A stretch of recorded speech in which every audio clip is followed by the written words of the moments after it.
Fl-aħħar 24 siegħa ġew irreġistrati 142 każ ġdid ta' COVID-19 fil-Gżejjer Maltin biex bekk il-każi totali f'pajjiżna minn Marzu 2020 żdiedu għal 33,904.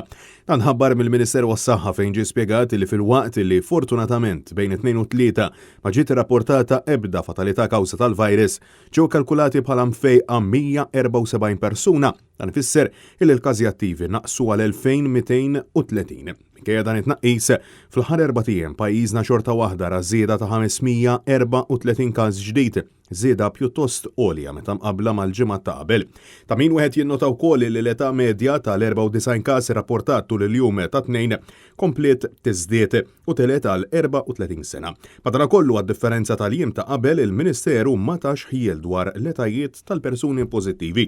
Fil-waqt li ġie spjegat li l-persuni rikoverati l-isptar Mater Dei wara li testjaw pożittiv għal COVID-19 naqsu għal 37 fl-aħħar 24 siegħa, persuna minnhom rikoverata fit-taqsima tal-kura intensiva. Sissa l-Ministeru għas-Saħħa għadu ma tax rendi kont tal-età jew nazzjonalità tal-persuni rikoverati fl-isptar wis inqas aġġornament dwar ir-rata tal-varjant Delta f'pajjiżna.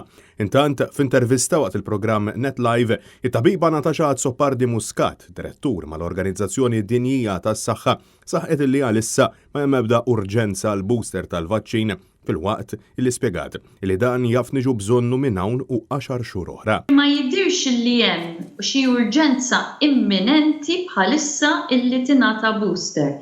Però l-istudji ikomplu għaddejjin u jista' jkun li meta nidħlu 9 xhur jew 10 xhur oħra, pereżempju jista' jkun li nidentifikaw subgroup tal-popolazzjoni fejn l-immunità tkun niżlet u jista' jkun allura li wieħed jgħid isma' f'dan il-grupp partikolari hemm bżonn li nidħlu u nagħtu booster ma nistennewx iktar. Francesco Catania, Net News.